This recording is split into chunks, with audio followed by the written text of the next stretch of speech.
Good morning students. இன்றைக்கி நம்ம வந்துட்டு 7ஆம் வகுப்பு, அதாவது பருவம் 2க்கான உரைநடை, 2வது உரைநடை தான் நம்ம பார்க்க போகிறோம். சரியா? இதில் பார்த்தீங்க அப்படின்னா நம்ம இந்த இயல் எல்லாமே கல்வியோட முக்கியத்துவம் பற்றி தான் பார்த்தோம். இப்போ நமக்கு உரைநடை கொடுத்துருக்கிறது என்ன அப்படின்னா, வாழ்விக்கும் கல்வி அப்படின்னு சொல்லி கொடுத்துருக்காங்க. வாழ்விக்கும் கல்வி ரொம்ப முக்கியம். நம்ம வாழ்க்கைக்கு கல்வி எந்த அளவுக்கு உதவுது அப்படின்றத தான் நம்ம இங்கே பார்க்க போகிறோம். சரியா? இப்போ ஃபஸ்ட்டு நுழையும் முன் அப்படின்றத என்ன கொடுத்துருக்காங்கன்னு பார்க்கலாம். உலகில் பல வகையான செல்வங்கள் உள்ளன. அவற்றுள் உலகில் பல வகையான செல்வங்கள் உள்ளன. அவற்றுள் அழியாத செல்வம் அப்படின்னு பார்த்தோன்னா கல்வி செல்வம். சரியா? பிற செல்வங்கள் அனைத்தும் அழியும் தன்மை உடையன. பிற செல்வங்கள் அனைத்தும் அழியும் தன்மை உடையன. கல்வி கற்பதற்கு கால எல்லை இல்லை. அதாவது இத்தனை வயசு வரைக்கும் தான், இதுக்கப்புறம் கற்க தேவையில்லை அப்படின்ற கால வரையறை கிடையாது. எந்த வயசுலேயும் நம்ம கல்வி கற்றுக்கலாம். கல்வியின் இன்றியமையாமை, கற்க வேண்டிய நூல்கள், கற்கும் கால அளவு ஆகியவற்றை குறித்து அறிந்து கொள்வோம் அப்படின்னு சொல்லியிருக்காங்க. சரியா? இப்போ நம்ம அதை ஃபுல்லாக தான் இந்த லெசனில் பார்க்க போகிறோம். சரியாம்மா? அதாவது என்ன கொடுத்துருக்காங்க அப்படின்னா, இந்த உலகத்தில் எவ்வளவோ செல்வம் இருக்குது, ஆனால் அழியாத செல்வம் எதுனா கல்வி செல்வம் தான். இந்த கல்வி செல்வத்தில் அதோட முக்கியத்துவம் என்ன, எந்த மாதிரி நூல்களை நம்ம படிக்கணும், அதுக்கு எவ்வளோ கால அளவு எடுத்துக்கணும், அதை பற்றி தான் இன்றைக்கி நம்ம பார்க்க போகிறோம். சரியாடா? இப்போ அடுத்து கீழே பார்க்கலாம். உங்களோட புத்தகத்தை எடுத்துக்கோங்க, பக்க எண் 31. பாருங்கள். உலகில் உள்ள உயிரினங்களுள் மனித பிறவி தனித்தன்மை உடையது. உலகில் இருக்கக்கூடிய உயிரினங்கள்லேயே மனித பிறவி தான் தனித்தன்மை உடையது அப்படின்னு சொல்லியிருக்காங்க. ஏனென்றால் மனித பிறவிக்குத்தான் எதிர்காலம் சொல்ல முடியாது. எதிர்காலம் சொல்ல முடியாது அப்படின்னா என்ன அப்படின்னா, இப்போ ஒரு வாழைக்கண்ணை நம்ம வைக்கிறோம் அப்படின்னா, அந்த வாழைக்கண் என்ன பண்ணும், வளர்ந்துச்சு அப்படின்னா அது எதிர்காலத்தில் நமக்கு என்னென்னலாம் தரும்? வாழை இலை, இங்கே கொடுத்துருக்காங்க பாருங்கள், வாழை இலை, வாழைப்பூ, வாழைக்காய், வாழைப்பழம், வாழைத்தண்டு, இதையெல்லாம் நம்ம வைக்கும்போதே சொல்லலாம். ஒரு வாழை மரத்தை வைக்கும்போதே என்ன சொல்லலாம்? இதை எல்லாமே நமக்கு தரும் அப்படின்னு நினச்சி தான் ஒரு மரத்தை வைப்போம். ஆனால் இப்போ ஒரு பசுமாடை வச்சோன்னா என்ன சொல்லுவோம்? அது நாளைக்கு ஒரு கண்ணி ஈனும், அது மட்டும் இல்லாமல் நமக்கு பால் தரும் இப்படின்னு அது எதிர்காலத்தை எல்லாமே நம்மளால் சொல்ல முடியும். ஆனால் மனிதன் எதிர்காலத்தில் என்ன ஆவான் என்று சொல்ல முடியாது. மனிதன் எதிர்காலத்தில் என்னவா இருப்பான் அப்படின்றத சொல்ல முடியும். அதனால தான் இதை ஒரு அருமையான பிறவி அப்படின்னு சொல்லியிருக்காங்க. சரியா? புரியுதா? First paragraph. சரி, ஓகே. நெக்ஸ்ட்டு பாருங்கள். அதாவது தனித்தன்மை உடையது எதுனா நம்மளோட மனித பிறவி. ஏன் அப்படி சொல்லியிருக்காங்க அப்படின்னா, எதிர்காலத்தில் இது நடக்கும், இவன் இப்படித்தான் ஆவான், இவன் இப்படித்தான் ஆவான் அப்படின்னு சொல்ல முடியாது. அதனால் அது ஒரு அருமையான பிறவி அப்படின்னு சொல்லியிருக்காங்க. ஒரு வீட்டில் இப்போ குழந்தை பிறந்து அக்கம் பக்கத்தில் இருப்பவங்க என்ன குழந்தை பிறந்திருக்கு அப்படின்னு கேட்பாங்க. ஆண் குழந்தையா இல்லை பெண் குழந்தையா அப்படின்னு கேட்பாங்க. அப்படி இல்லாமல் இப்போ அதுக்கு அவங்க பெற்றவங்க என்ன சொல்லுவாங்க, எனக்கு பெண் குழந்தை பிறந்திருக்கு, ஆண் குழந்தை பிறந்திருக்கு அப்படின்னு சொல்லுவாங்க. அதை விட்டுட்டு எனக்கு ஒரு மாவட்ட ஆட்சியர், ஒரு ஐஏஎஸ் பிறந்திருக்காங்க அப்படின்னு சொல்ல முடியுமா? முடியாது. அதே மாதிரி இப்போ பாருங்கள், மகாத்மா காந்தி பிறந்த உடனே அவரது தாயார் புத்திலிப்பாயிடம் போய் அக்கம் பக்கத்தில் இருந்தவர்கள் என்ன குழந்தை என்று கேட்டார்கள். ஆண் குழந்தை என்று தானே அந்த அம்மா சொல்லியிருப்பார். அப்படி இல்லாமல் இங்கே கொடுத்துருக்காங்க பாருங்கள், இப்போ தான் மகாத்மா காந்தியடிகள் பிறந்திருக்கிறார், உங்களுக்கு சுதந்திரம் வாங்கி கொடுக்க போகிறார் அப்படின்னு சொல்லியிருப்பாங்களா? கிடையாது. ஒரு குழந்தை, அதாவது மனிதனுக்கு எதிர்காலத்தில் இவை இப்படித்தான் ஆவான் அப்படின்னு சொல்ல முடியாத பிறவி எது அப்படின்னா மனித பிறவி. அதனால தான் அதை ஒரு அருமையான பிறவியும் தனித்தன்மை வாய்ந்த பிறவியும் சொல்லியிருக்காங்க. அடுத்து காலம் அறிதல். பாருங்கள். உலகில் மிகவும் அருமையானது என்னவென்றால் அது காலம்தான். உலகில் மிகவும் அருமையானது எது அப்படின்னா காலம்தான். மற்றவை எல்லாம் போனால் வரும், காலமும் நேரமும். அதான் சொல்லுவாங்க, பெரியவங்க சொல்லுவாங்க, நேரத்தை வீணடிக்காத, காற்றுள்ள போதே தூற்றிக்கொள் அப்படின்னு சொல்லுவாங்க. கேள்விப்பட்டிருக்கீங்களா? காற்றுள்ள போதே தூற்றிக்கொள் அப்படின்னா காற்று அடிக்கும்போது அதாவது காலம் இருக்கிறப்பயே நம்ம வந்து அதை பயன்படுத்திக்கணும். காலம் போனதுக்கப்புறம் அதை பற்றி நம்ம ஃபீல் பண்ணக்கூடாது. மற்றவை எல்லாம் போனால் வரும். இப்போ பார்த்தீங்கன்னா நம்மக்கிட்ட இப்போ ₹2 இருக்குது, ₹2க்கு நம்ம சாக்லேட் வாங்கி சாப்பிட்டோம் அப்படின்னா நாளைக்கு அப்பாவோ அம்மாவோ மறுபடியும் நமக்கு ₹2 கொடுப்பாங்க, நமக்கு காசு இருக்கும். சரியா?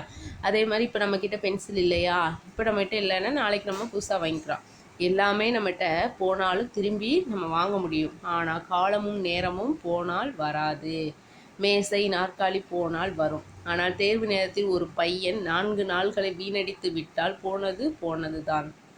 தேர்வு நேரத்தில் போயிட்டு ஐயோ என்னால் எக்ஸாமுக்கு வர முடியல, சரி அடுத்து நான் வந்து எழுதிக்கலாம் அப்படின்னு சொல்லிட்டு இருக்கிறது அது ரொம்ப என்ன சொல்கிறது பயன் இல்லாமல் போயிடும் அப்படின்னு சொல்ல. இன்னொரு மாணவர்கிட்ட நான் உன்னோட அந்த 4 நாள் எனக்கு கொடுறா, நான் வந்து பரீட்சை எழுதிக்கிறேன் அப்படின்னு சொல்லி வாங்க முடியுமா? முடியாது.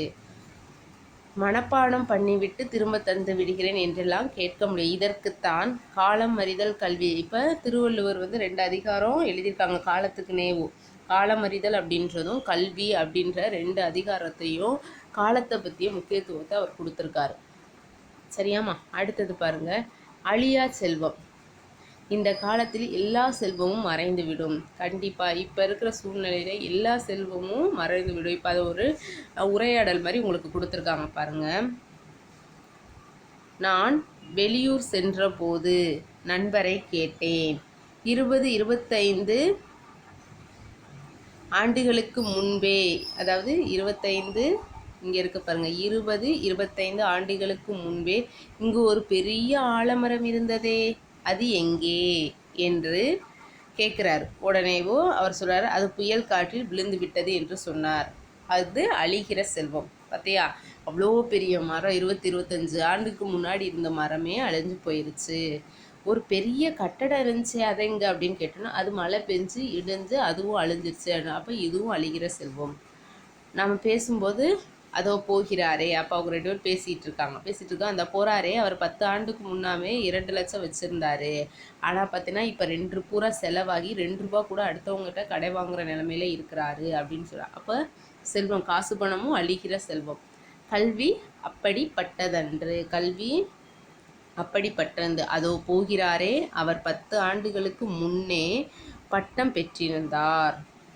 இப்போது எல்லாம் செலவாகி வெறும் 10ஆம் வகுப்பு ஆகிவிட்டார் அப்படின்னு சொல்ல முடியுமா? முடியாது. நம்ம படித்த கல்வி என்றைக்குமே நம்ம இறந்து போகக்கூடிய நாட்களில் கூட நமக்கு வரக்கூடிய செல்வம், நம்ம காலம் கூட நம்ம கூடயே வரக்கூடிய செல்வம் எது அப்படின்னா அது கல்வி மட்டும்தான். ஏனென்றால் கல்வி அழியாதது. அதனால்தான் வள்ளுவர் சொல்லியிருக்காரு, கேடில் விழுச்செல்வம் கல்வி ஒருவர்க்கு மாடல்ல மற்றையவை. அதாவது என்ன சொல்லியிருக்காரு அப்படின்னா, கல்வி செல்வத்தை தவிர மற்ற மாட மளிகைகள் எல்லாமே எதுவுமே வந்து யாருக்கும் நிரந்தர செல்வம் கிடையாது அப்படின்னு சொல்லியிருக்காரு. சரியா? அடுத்தது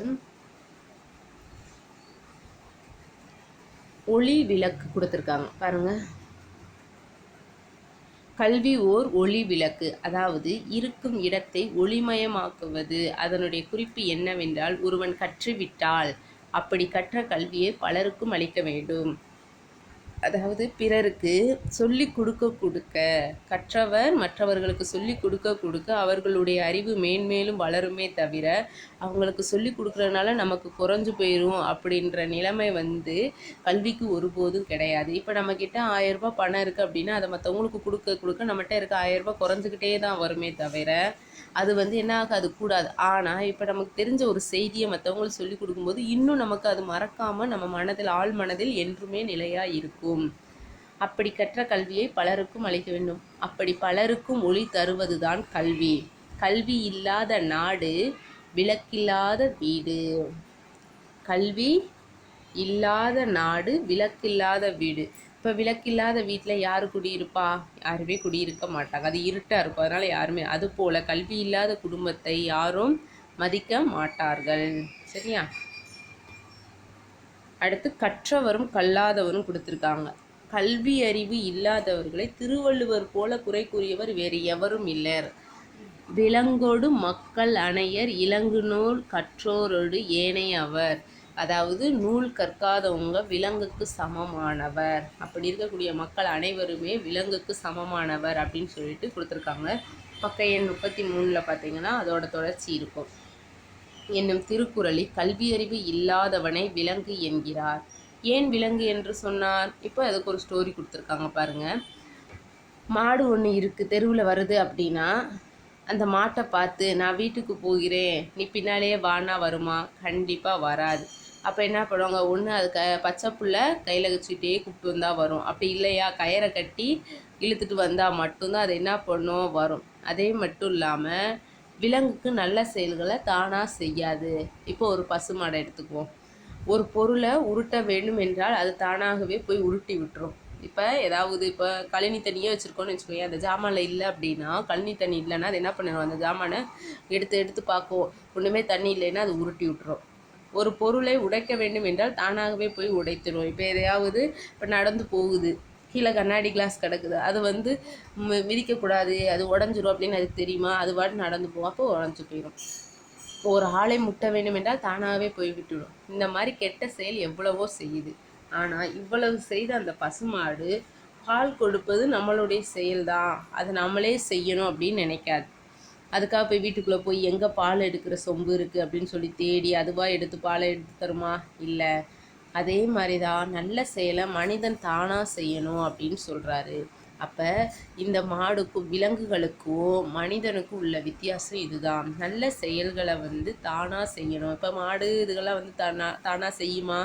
மனிதன் அந்த பாலை பீச்சினா தான் அது பால் கொடுக்குதே தவிர, சரியா, கூப்பிட்டு வந்தால் தான் அது நேராக அந்த மாட்டு கொட்டகைக்கு வருமே தவிர அதுவாக வராது. இன்னொருவர் சொல்ல வேண்டும் என்று காத்திருக்கக்கூடாது. நன்றின்பால் உயிப்பது அறிவு, நல்ல செயல்களை தானே செய்வது அறிவு அப்படின்னு சொல்லிட்டு நம்மளுடைய வள்ளுவர் இதற்கு இதுக்கு அறிவை பெற ரொம்ப உதவுற எது அப்படின்னா நம்ம கற்ற கல்வி தான் அப்படின்னு சொல்லியிருக்காங்க. அடுத்து கல்வியும் பள்ளியும். பள்ளிக்கூடம் எதுக்கு நம்ம போகிறோம்? இப்போ பார்த்தீங்க அப்படின்னா எல்லா குழந்தைகளையும் கொண்டு எதுக்கு விடுறாங்க? அது பக்குவப்படணும், கல்வியை கற்கணும் அப்படின்றதுக்காகத்தான். இப்போ பாருங்கள் என்ன கொடுத்துருக்காங்கன்னு பார்ப்போம். கல்வி கற்பதாகவே குழந்தைகளை பள்ளிக்கு அனுப்புகிறோம். கற்பதற்காகவே பள்ளிக்கூடத்தில் கல்வி கற்பதற்காகவே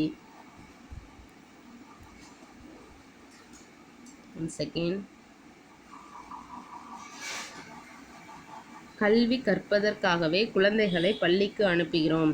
பள்ளிக்கூடத்தில் ஆசிரியர்கள் இருக்கிறார்கள். அவர்கள்தான் இளம் பிள்ளைகளை நல்ல குடிமக்களாக உருவாக்க முடியும். மாணவர்களில் எத்தனையோ மருத்துவங்க இருப்பாங்க, எத்தனையோ இன்ஜினியர், பொறியியலாளர் அப்படின்னு போட்டிருக்காங்களா? பொறியியலாளர் அப்படின்னா இன்ஜினியர், நம்ம சொல்லுவோம்ல இன்ஜினியர். ஸோ அவங்கள சொல்லியிருக்காங்க. இப்படி எத்தனையோ அறிவியல் அறிஞர்கள், சயின்டிஸ்ட் இருக்கிறாங்க. ஆனால் இவங்களை எல்லாத்தையும் கண்டுபிடித்து சொல்கிறவங்க யார்? உட பிள்ளை இந்த டேலண்ட் இருக்குது, இது நீ வளர்த்தேன்னா ஃப்யூச்சரில் நீ ஒரு சயின்டிஸ்ட் ஆகலாம், நல்லா உனக்கு இந்த பில்டிங் இதை பற்றி நல்லா தெரியுது, ஸோ நீ இன்னும் நல்லா இம்ப்ரூவ்மெண்ட் பண்ணு அப்படின்னு அந்த மாதிரி சொல்கிறது யார் அப்படின்னா ஆசிரியர்கள் தான். நமது எதிர்காலத்தை உருவாக்கும் பள்ளிக்கு கோயில் என்று பெயர் வைத்தார் பாரதியார். அதான் பள்ளித்தளம் அனைத்தும் கோயில் செய்வோம், எங்கள் பாரத தேசம் என்று தோள் கொட்டுவோம் அப்படின்னு சொல்லிட்டு பாரதியார் ஒரு தொழில் அது அப்படின்ற ஹெட்டிங் கீழே ஒரு பாட்டு கொடுத்துருப்பார். அதில் பார்த்தீங்கன்னா பள்ளித்தளம் அனைத்தும் கோயில் செய்வோம், பள்ளி எல்லாத்தையுமே நம்ம கோயிலாக ஆக்கணும். ஏன் அப்படி சொன்னார் அப்படின்னா, ஏனெனில் கல்விக்கூடங்களில் தான் குழந்தைகளின் எதிர்காலம் நிர்ணயிக்கப்படுகிறது. பள்ளிக்கூடங்களில் தான் அவங்களுடைய எதிர்காலமே நிர்ணயிக்கப்படுகிறது. மாணவர்கள் எல்லோரும் எதிர்காலத்திலே மேதைகளாக ஆக வேண்டும், இந்த உலகமே போற்றக்கூடிய அறிஞர்களாக ஆக வேண்டும். அதற்காகத்தான் கோயில்களாகிய பள்ளிக்கூடங்களை குழந்தைகளை கொண்டு விடுகிறோம். அடுத்து பார்த்தீங்க அப்படின்னா, ஒரு ஆசிரியர் எல்லா மாணவர்களும் பாடம் சொல்லி கொடுத்தார். அவர்களுக்கெல்லாம் 10ஆம் வகுப்பு 12ஆம் வகுப்பு என்று படித்து வெற்றி பெற்று அதன் பிறகு அந்த ஆசிரியர் என்ன செய்வார்? அவங்க எல்லாரையும் வாழ்த்து கூறி, நீங்கள் எல்லாரும் மேலே நன்றாக படித்து கல்லூரியில் கெட்டிக்காரன் அப்படின்ற பெயர் வாங்கணும், கெட்டிக்காரன்ற பேர் வாங்கணும்னு சொல்லித்தான் அனுப்புகிறார். அதை விட்டுட்டு நான் சொல்லி கொடுத்தது எல்லாத்தையும் நீ திருப்பி கொடுத்துட்டு போ, அப்போனா தான் அடுத்து வர்றவங்களுக்கு என்னிடம் இருந்த கல்வியை எல்லாம் உங்களுக்கு சொல்லி கொடுத்து விட்டேன், எல்லா கல்வியையும் நீங்களே எடுத்துக்கொண்டு போய்விட்டால் அடுத்து வருபவர்களுக்கு நான் எப்படி சொல்லிக் கொடுப்பேன்? நான் சொல்லிக் கொடுத்த கல்வியை எல்லாம் திருப்பி கொடுங்க அப்படின்னு கேட்க மாட்டாங்க. ஏன்னா கல்வியானது கொடுக்க கொடுக்க வளரும். ஆனால் பணம் என்ன பண்ணும்? ஏற்கனவே நான் சொல்லியிருக்கேன், பணம் நம்மக்கிட்ட இருக்கிறத மற்றவங்க கொடுக்க கொடுக்க குறையுமே தவிர கூடாது. ஆனால் கல்வியை மற்றவங்களுக்கு சொல்லி கொடுக்க கொடுக்க நமக்கு நல்லா வளரும். அடுத்தது கற்க கசடர. கற்க கசடரில் என்ன சொல்லியிருக்காங்க அப்படின்னா, இது நமக்கு தெரியும், திருக்குறள். கற்க கசடர கற்பவை கற்றபின் நிற்க அதற்கு தக. இதுக்கு என்ன பொருள்? கற்க கசடர நமக்கு கற்கக்கூடிய பாடங்களை நம்ம என்ன பண்ணணும் அப்படின்னா, எந்த ஒரு ஐயமும் இல்லாமல் கற்கணும். கசடர எந்த ஒரு பிழையின்றியும் நம்ம கற்கணும் அப்படின்னு சொல்லியிருக்காங்க. அடுத்தது படிக்க வேண்டிய நூல்களையும் நன்கு ஆராய்ந்து தேர்ந்தெடுத்து படிக்க வேண்டும். சிலர் 10 புத்தகங்கள் எழுதுகிறார்கள், சிலர் 50 புத்தகங்கள் எழுதுகிறார்கள். ஆனால் திருவள்ளுவர் வாழ்நாள் முழுக்க ஒரே ஒரு நூல்தான் எழுதியிருக்கிறார். திருவள்ளுவர் வாழ்நாள் முழுக்க ஒரே ஒரு நூல் தான் எழுதியிருக்கிறார். அப்படி என்றால் அவள் எவ்வளவு சிந்திச்சு எழுதியிருப்பார். அடுத்தது பாருங்க, சில நூல்களை பற்றி சிந்தனை செய்யவே வேண்டாம். சில நூல்கள் படித்த உடனேயே விளங்கும். சில நூல்களை படித்துவிட்டு ஆழமாக சிந்திக்க வேண்டும். பூமியிலே விளைகின்ற பொருட்களில் சில பூமிக்கு மேலேயும் விளையும். இப்போ கத்திரிக்காய், வாழைக்காய், கீரை, இந்த மாதிரி நிறைய காய்கறிகள், கிழங்கு, இந்த மாதிரி இளநீ, இந்த மாதிரிலாம் பார்த்தீங்க அப்படின்னா பூமிக்கு மேலே விளையும். சில மண்ணுக்குள்ளேயே உண்டாகி இருக்கும். அவற்றை நாம் தான் தோண்டி எடுக்க வேண்டும். அதுபோல நாம் படிக்கும் நூல்களில் சிலவற்றை ஒரு முறை படித்தால் போதும். மீண்டும் மீண்டும் ஆழ்ந்து படித்தால்தான் அதாவது என்ன சொல்லியிருக்காங்க அப்படின்னா, ஒரு முறை படித்தால் போதாது, மீண்டும் மீண்டும் ஆழ்ந்து படித்தால்தான் அதன் பொருள் விளங்கும். அப்படிப்பட்ட நூல்களை ஆழ்ந்து ஆராய்ந்து படிக்க வேண்டும். அதனால்தான் திருவள்ளுவர் கற்க கசடர கற்பவை என்ற சொன்னார். அதை அதாவது நம்ம எப்படி படிக்க வேண்டுமோ அதைத்தான் படிக்கணும். எதை நம்ம படிக்கணுமோ அந்த தான். மற்ற எல்லா நூலையும் சும்மா டயத்தை வேஸ்ட் பண்ணக்கூடாது. காலம் பொன் போன்றது. நமக்கு தேவையான நூல்களை தேர்ந்தெடுத்து அதை தெளிவு பெற கசடர நம்ம படிக்க வேண்டும். எனவே நாம் வாழ்நாள் முழுவதும் கற்போம். கற்க வேண்டியவற்றை கற்போம். நூலின் உட்பொருளை உணர்ந்து கற்போம். அதன்படி நடந்து வாழ்வில் உயர்வடைவோம் அப்படின்னு சொல்லியிருக்காங்க. சரியா? அடுத்தது பார்த்தீங்க அப்படின்னா, ஆசிரியர் திருக்குறள் வகுப்புகள் நடத்தியும் தொடர் சொற்பொழிவுகள் நிகழ்த்தியும் திருக்குறளை பரப்பும் பணி செய்தவர் யார் அப்படின்னா, திருக்குறளார் வி. முனிசாமி. நகைச்சுவை ததும் தமது பேச்சால் மக்களை கவர்ந்தவர். சரியா? வள்ளுவர் உள்ளம், வள்ளுவர் காட்டிய வழி, திருக்குறளில் நகைச்சுவை உள்ளிட்ட பல நூல்களை எழுதியுள்ளார். உலக பொதுமறை திருக்குறள் உரை விளக்கம் என்னும் இவரது நூல் பெரும் புகழ் பெற்றது. நமக்கு கொடுத்துருக்க இந்த பாடம் எதில் இருக்குன்னா, சிந்தனை களஞ்சியம் அப்படின்ற இவருடைய நூலில் இருந்து நமக்கு தந்திருக்காங்க. சரியா? அடுத்தது இப்போ நம்ம இதுவரைக்கும் என்ன பார்த்தோம் அப்படின்னா, கல்வியோடைய முக்கியத்துவத்தை நம்ம வாழ்விக்கும் கல்வியில் அந்த ஹெட்டிங் கீழே நம்ம உரைநடை பார்த்துருக்கோம். சரியா? அடுத்தது நம்ம துணைப்பாடம் பார்க்க போகிறோம். துணைப்பாடமும் கல்வியை அடிப்படையாக கொண்டது தான். சரியா? ஸோ பள்ளி மறுதிறப்பு, இதிலே பார்த்தீங்கனாலே தெரியும். பள்ளி மறுதிறப்பு, ஸ்கூல் அடுத்து திறக்கக்கூடிய சூழ்நிலையில் அந்த மாதிரி. இப்போ நமக்கு 1 வருஷம் ஆயிடுச்சு, நம்ம எப்போ ஸ்கூல் திறக்க போகிறாங்க அப்படின்றதே தெரியலை. ஸோ அந்த பள்ளி விடுமுறையை ஒருத்தன் எப்படி செலவு பண்ணுறான், அது அவனுடைய மனதில் எப்படி ஒரு பாதிப்பை ஏற்படுத்துது. சரியா? அதை பற்றி தான் நம்ம இந்த உரைநடையில் பார்க்க போகிறோம். சரியாம்மா? கல்வியோட முக்கியத்துவத்தை தான் இதில் நம்ம பார்க்க போகிறோம். சரியா? ஒவ்வொரு மனிதனுக்கும் சில கடமைகள் உண்டு. அவை மனிதனின் ஒவ்வொரு பருவத்திற்கும் ஏற்ப மாறுபடும். ஒவ்வொரு பருவத்திற்கும், இப்போ குழந்தை பருவம், அதில் பார்த்திங்க அப்படின்னா, இப்போ 10 வயசுனா அதுக்கு மேலே நமக்கு ஒரு கடமை இருக்கும். சரியா? 20 வயசுன்றப்ப அதுக்கு மேலே ஒரு கடமைகள் இருக்கும். இந்த மாதிரி ஒவ்வொரு பருவத்துக்கும் ஏற்ற மாதிரி அது மாறுபடும் அப்படின்னு சொல்லியிருக்காங்க. இளமை பருவம் கல்விக்கு உரியது. எனவேதான் இளமையில் கல் என்று ஔவையார் கூறினார். இளமையில் கற்கும் கல்வி ஒருவனை சான்றோனாக உருவாக்கும். எந்த காரணத்திற்காகவும் கல்வி கற்பதை தவிர்க்கக்கூடாது. நீங்கள் எங்கள் வீட்டில் இப்போதைக்கு ஃபினான்ஸ் ப்ராப்ளம், என்னால் ஸ்கூலுக்கு போக முடியல, அதனால் நான் வேலைக்கு போகிறேன் அப்படின்னு சொல்லுங்க குழந்தைங்க. அந்த மாதிரிலாம் பார்த்திங்க அப்படின்னா இதெல்லாம் ஒரு ரீசனாக வச்சு நம்ம என்ன பண்ணக்கூடாது, கல்வி கற்கிறத நம்ம விட்டுறக்கூடாது அப்படின்னு சொல்லியிருக்காங்க. அதை பற்றிய ஒரு கதையை தான் இன்றைக்கி நம்ம பார்க்க போகிறோம். சரியா?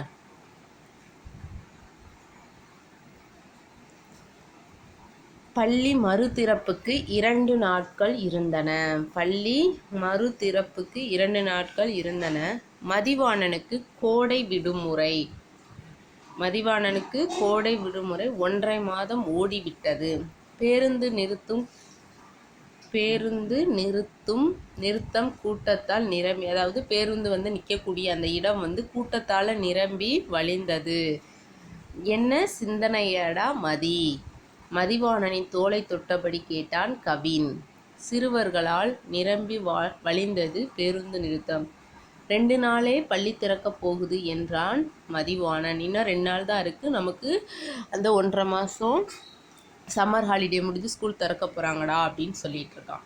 பள்ளிக்கு போகணுங்கிற கவலையா அப்படின்னு கேட்குறான் கவின். உடனே சொல்ல, கவலை இல்லைடா, முடிவு பண்ணணும். என்ன முடிவு அப்படின்னு சொல்லிட்டு கேட்டோடனே, பள்ளிக்கு போகிறதா இல்லை பின்னலாடை நிறுவனத்துக்கு போகிறதான்னு.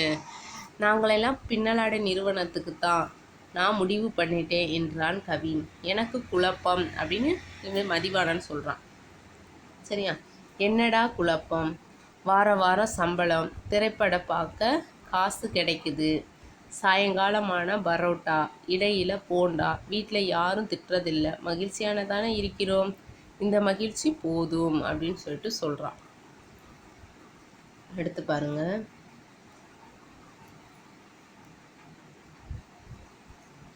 கோடை விடுமுறை தொடங்கிய போதும் இந்த குழப்பம் மதிவாணனுக்கு இருந்தது. 4-5 நாட்கள் அக்கா வீடு, அத்தை வீடு போய் வந்தான். தொலைக்காட்சி பார்த்து பொழுது போக்கினான். நண்பன் கவின் ஒரு நாள் அழைத்தான். சும்மாதானே இருக்க, வாடா பின்னலாடை நிறுவனத்துக்கு போகலாம். புதிய ஆடைகள், எழுதுகோல், குறிப்பேடுகள் வாங்க பணம் சம்பாதிச்சிருவ. இந்த விடுமுறையில் வீட்லேயும் சுமையாக இருக்க வேண்டியதில்லை. பின்னலாடை நிறுவனத்துக்கு ஆள் வேணும், வாடா அப்படின்னா. சரின்னு சொல்லிட்டு இவனும் போய் சேர்ந்து 1.5 மாதம் ஓடிடுச்சு.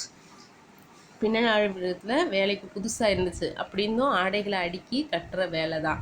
சனிக்கிழமை ஆனால் வார சம்பளம். 10 மணிக்கும் பிற்பகலில் வடை, தேநீர்னா என்னென்னா டீ. இரவில் புரோட்டா, தோசை ஏதோ ஒன்று சாப்பாடுக்கு கொடுத்துட்றாங்க. அம்மாட்ட சம்பளத்தை என்ன பண்ணிடுவான், வாரம் அனுப்பிச்சி வச்சாலும் அம்மா பத்திரமா வச்சுருந்தாங்க. அப்படியே செலவழித்தாலும் கொடுக்கக்கூடிய அம்மா தான். பள்ளி திறக்கும்போது நல்லா செலவு செய்யலாம் அப்படின்னு சொல்லிட்டு நினச்சிட்டு இருக்கிறான். நல்ல சம்பளம் கிடைக்கிறது, பின்னலாடை தேவை, அங்கேயும் ஆள் தேவைப்படுறதுனால நல்லா வேலைக்கும் குறைவில்லை, வேலை பார்க்குறான். அதிகாரிகள் ஆய்வுக்கு வரும்போது வெளியில் அனுப்பி விடுவார்கள். ஒருவேளை கண்டுபிடித்து விட்டால் வயது 15 என்று சொன்னார்கள். பின்னலாடை நிறுவனத்து போய்கொண்டே இருந்தால் அவனும் குழந்தை தொழிலாளிதான், வாழ்க்கை முழுவதும் தொழிலாளிதான் என்பது நினைவுக்கு வந்தது. அதாவது யாராவது வந்தாங்க, ஆஃபீஸர் யாராவது வந்தாங்க அப்படின்னா என்ன, நீங்கள் குழந்தைகளை வச்சு குழந்தை தொழில்துவம் பண்ணுறீங்களா அப்படின்னு சொல்லிட்டு பிரச்சனை வந்துடும்ன்றதுக்காக அவங்க வர நேரம் மட்டும் வெளியில் அனுப்பிச்சிடுவாங்க. அப்படியே கண்டுபிடிச்சிட்டாலும் வயசு 15 வயசுக்கு மேலேன்னு சொல்கிறப்ப எதுவும் சொல்ல மாட்டாங்கன்னு சொல்லிட்டு வேலைக்கு வச்சுட்டு இருந்திருக்காங்க. சரியா?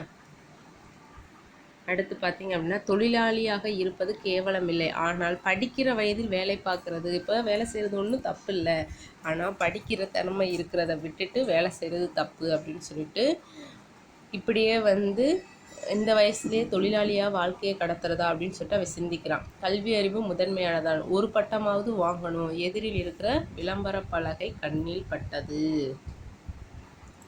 அதில் அம்பேத்கரும் அப்துல் கலாமும் தென்பட்டன. இவர்களைப் போல உயர வேண்டுமானால் படிப்பு வேண்டும், படிப்பில்லாமல் உயர முடியுமா? படிப்பு அடிப்படை தேவை அப்படின்னு சொல்லிட்டு அவன் இது பண்ணுறான். அடுத்து, பள்ளிக்கு போகவில்லை என்று சொன்னாலும் அப்பா சரி என்பார். ஏன்னா சம்பளம் வருதே, சரி இருக்கட்டும், குறைந்த சம்பளத்துக்கு படிப்பை தொலைக்கிறதா போண்டாவும் வடையும் புரோட்டாவும் வீட்டில் கிடைக்காது. அவற்றுக்கு அடிமைக்காக நம்ம என்ன இது நம்மளுடைய நமக்குன்னு ஒரு கனவு இருக்குது, அந்த கனவை தொலைச்சிட்டு நம்ம இருக்க முடியுமா அப்படின்னு சொல்லிட்டு ரொம்ப ஃபீல் பண்ணுறான். வரும் பேருந்துகள் நிரம்பி வழிந்தன. ஒவ்வொரு நாளும் இப்படித்தான். மிகுதியான கூட்டம். பேருந்தில் நுழைவது ஒரு விளையாட்டு சாதனை. ஒருத்தருக்கு ஒருத்தர் முந்திட்டு உள்ளே ஏறுறது அவங்க ஒரு விளையாட்டாக வச்சுட்டாங்க. போனால் உடையெல்லாம் கசங்கி அழுக்காகி இருக்கும். இரவும் இதே நிலைதான். பேருந்து ஒன்று வந்தது. கூட்டம் பிதுங்கி வழிந்தது. கவின் மதிவாணனின் கையை இழுத்தான். கூட்டம்தான், ஆனா போயிடலாம். மதிவாணன் தன் அருகில் வந்து நின்ற முதியவரை பார்த்தான். முகம் இடுங்கி இருந்தது. மழிக்கப்படாத முகம். சோர்வாக இருந்தார். இது நல்லூர் போகுமா அப்படின்னு சொல்லிட்டு கேட்குறாரு. அப்போ அந்த நின்ன பேருந்தை பார்த்தோம். உடனே முதியவருடைய பார்வை வந்து அக்கம் பக்கத்தில் இருந்த சிறுவர்கள் மீது இருந்தது. என்னப்பா இது நல்லூர் போகுமா? அவர்களுள் ஒரு சிறுவன் பேருந்தின் முகப்பை கூர்ந்து கவனித்தான். எதுவும் பேசாமல் புன்முறுவல் வந்தது. என்னப்பா போகுமா அப்படின்னு அவர் மறுபடியும் கேட்குறாரு. யாருக்கு தெரியும், எங்களுக்கு படிக்க தெரியாதே என்று கூறியபடி ஒரு சிறுவன் முகத்தை திருப்பி கொண்டான்.